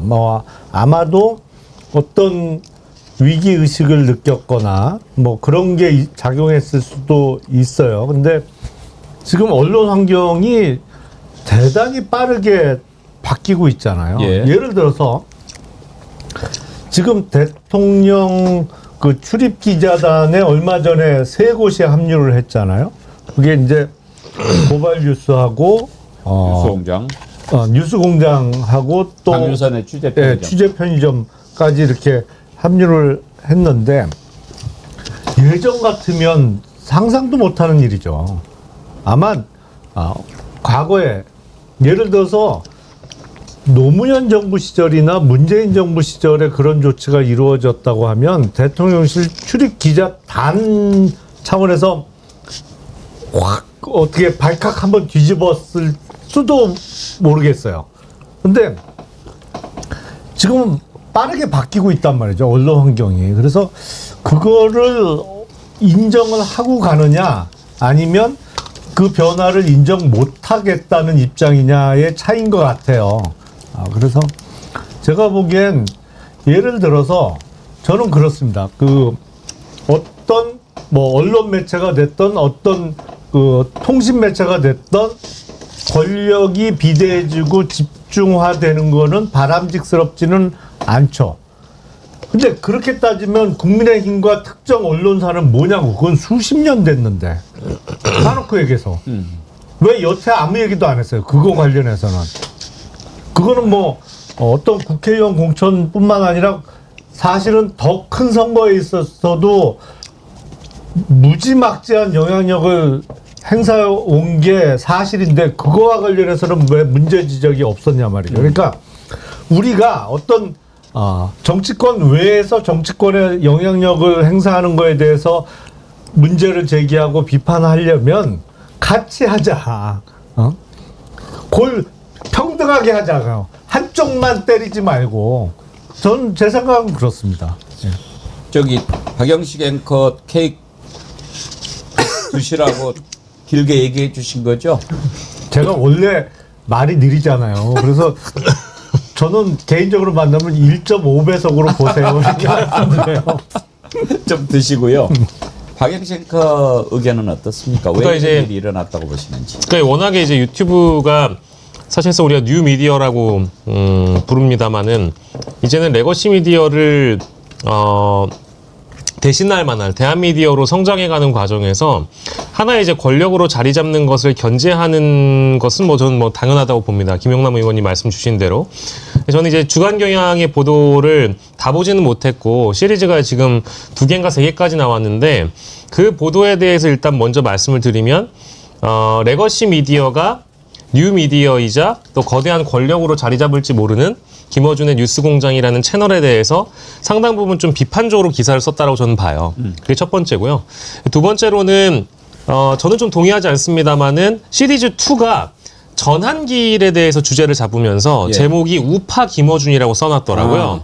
근데 저는 이제 그 대목은 동의하지 않습니다. 왜냐하면 반헌법주의자와 헌법주의자를 같은 선상에 등치시켜서 비교 대상으로. 전한길이 김어준의 모델을 따라가는 거 아니냐라는 그 문제의식에는 제도권 정치를 유튜브가 흔드는 거에 대한 어떤 그런 우려가 담겨 있는 것은 알겠어요.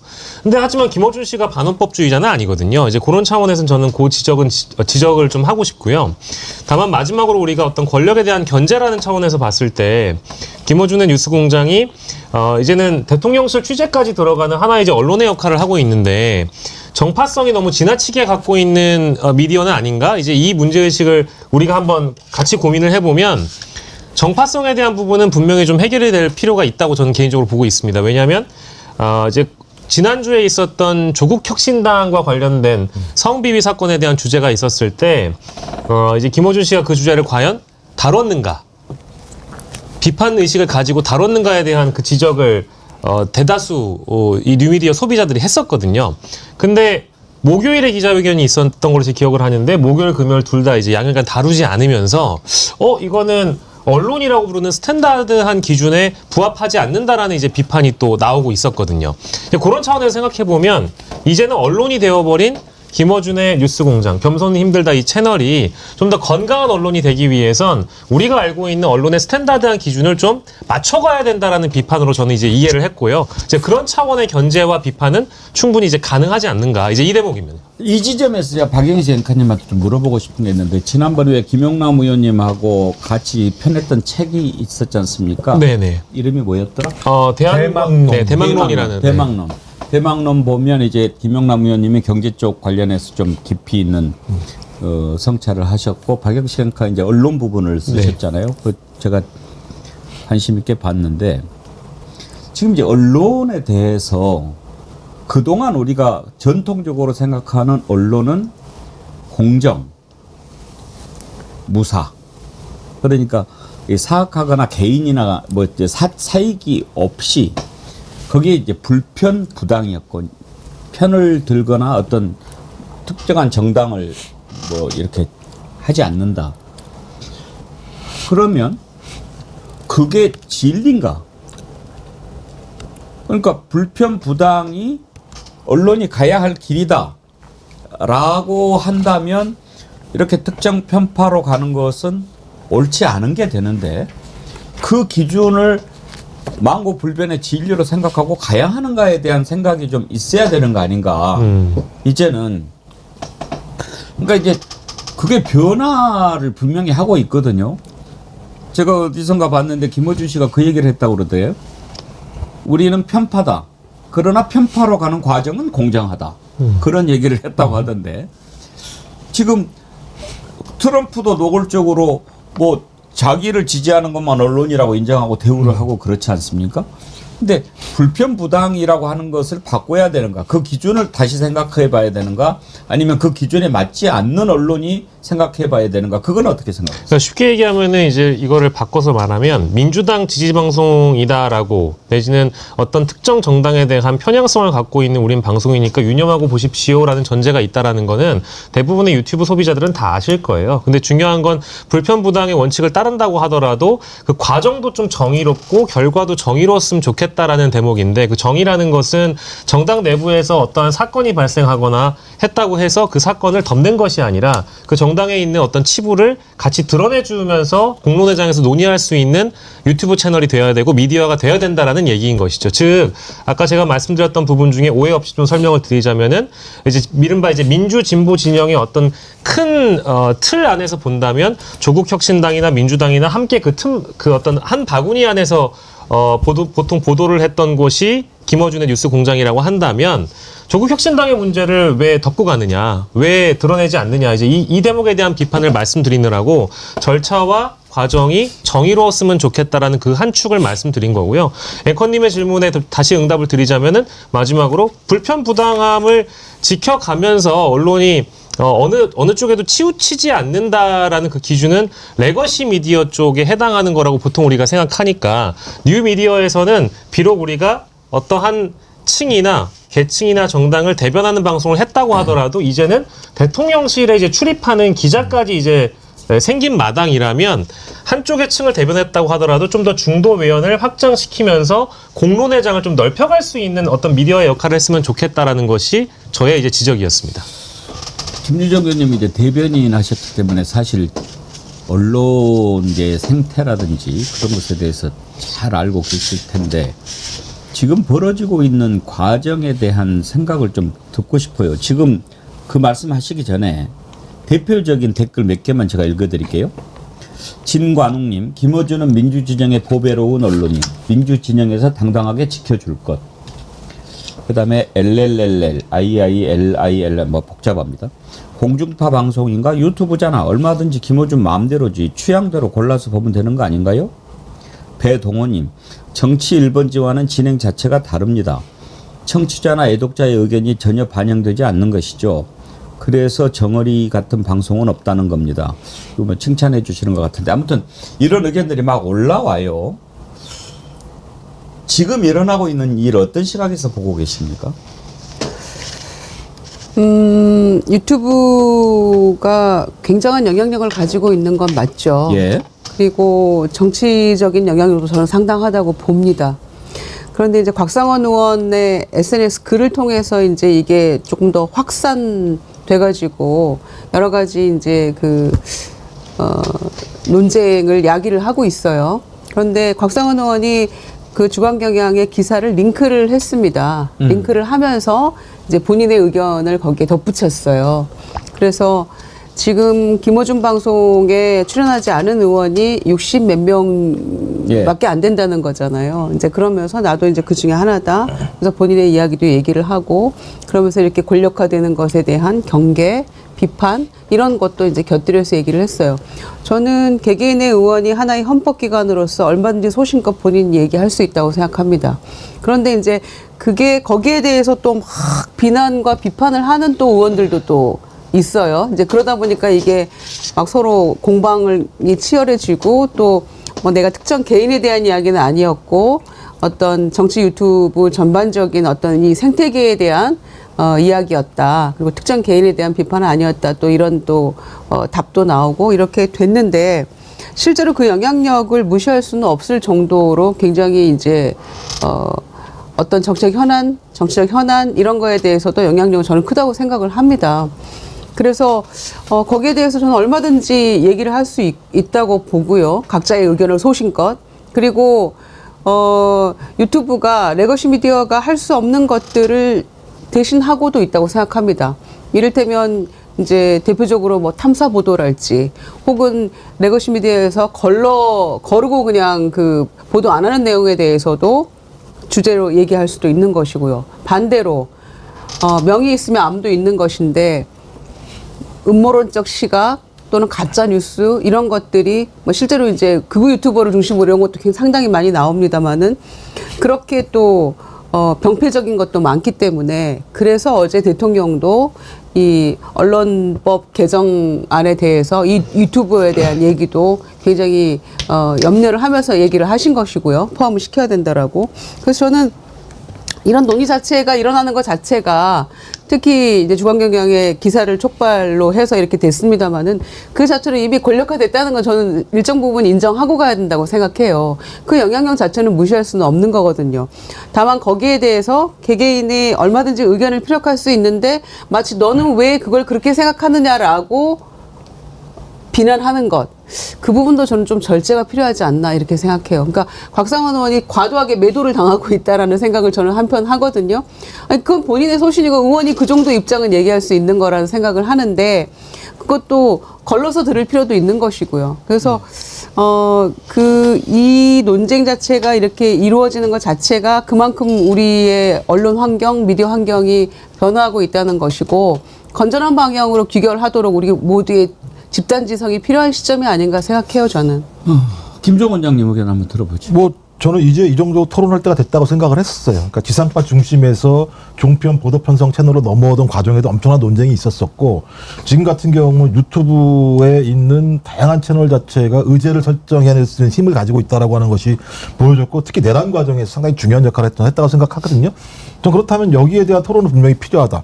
사회적 토론을 통해서 유튜브 방송이라고 하는 것이 언론 전체적인 과정에서 어떤 역할을 하는지에 대한 국민적 토론과 공감이 좀 필요하다는 생각이 들어서 주간경향의 그 문제제기는 어떤 그 방식이 어떤 상관없이 상당히 중요한 토론의 의제를 만들어냈다는 생각이 들긴 하는데 말씀하신 것처럼 저는 유계 개편이라는 생각이 들어요. 유튜브계 어떤 개편도 필요할 수밖에 없었다는 생각이 들고 말씀하셨던 것처럼 일정한 채널이 소위 동접자들을 독점하게 되면 그 독점의 공간에 사람이 찾아와서 정보가 독점되고 정보가 독점되면 이슈를 독점하게 되고 이슈를 독점하게 되면 권력화되는 양상들이 분명히 있기 때문에 이런 부분들에 대해서 내부에 또 다른 경쟁들이 벌어지는 거다. 저는 그래서 이걸 뭐 나쁘게 생각할 필요는 없는데 뭐 예를 들면 뭐 곽상원 의원 같은 경우 뭐 거기에 의원이 출연하니 많이 전 숫자의 문제는 아니라는 생각이 들고요.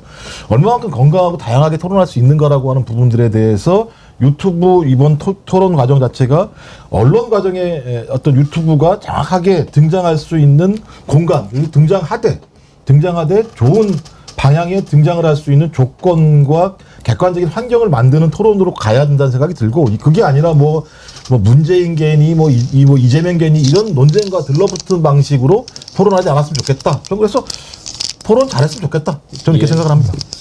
알겠습니다. 언론에 대해서 이제 많은 변화가 있잖아요. 이 부분은 이제 기획을 한번 봐서 깊이 한번 논의하도록 하겠습니다. 맛있게 드셨어요? 다 먹었습니다. 이게 초코인지 뭔지 모르시겠죠? 술 없이도 잘 드시네. 아니, 술이 있었으면 한 3배 드셨겠죠. 맛이 어때요, 근데 소감이? 맛있죠? 맛있으니까 다 먹었죠? 그런 반응, 아니요, 다시 하겠습니다. 맛있죠?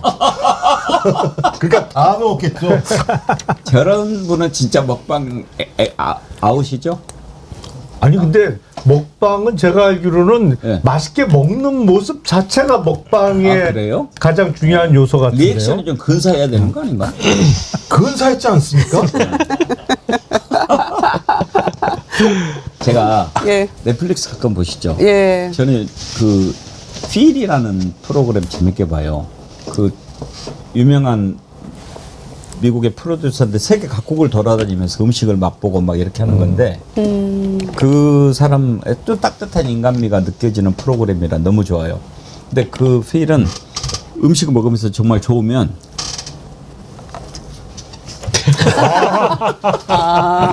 온몸으로 리액션을. 그런 거 좀 안 돼요? 휴머니즘을 말씀하시니까 제가 아까 이거 깜빡했는데 저희 분장 선생님이 계신데 감사하잖아요. 근데 우리 앵커님이 이 빵을 하나 딱 맛있게 드세요 한 다음에 조금 있다가 다시 돌아와서 참 할머님 좋아하실 것 같은데요? 하면서 한 박스를 또 주시더라고요. 그래서 야 진짜 이 롤케이크에는 휴머니즘이 흘러 넘치는구나 이런 생각. 이런 말씀 원하셨던 겁니까? 다음 잘했죠? 아이템으로 잘했죠? 다음 아이템으로 넘어가겠습니다. 권성동.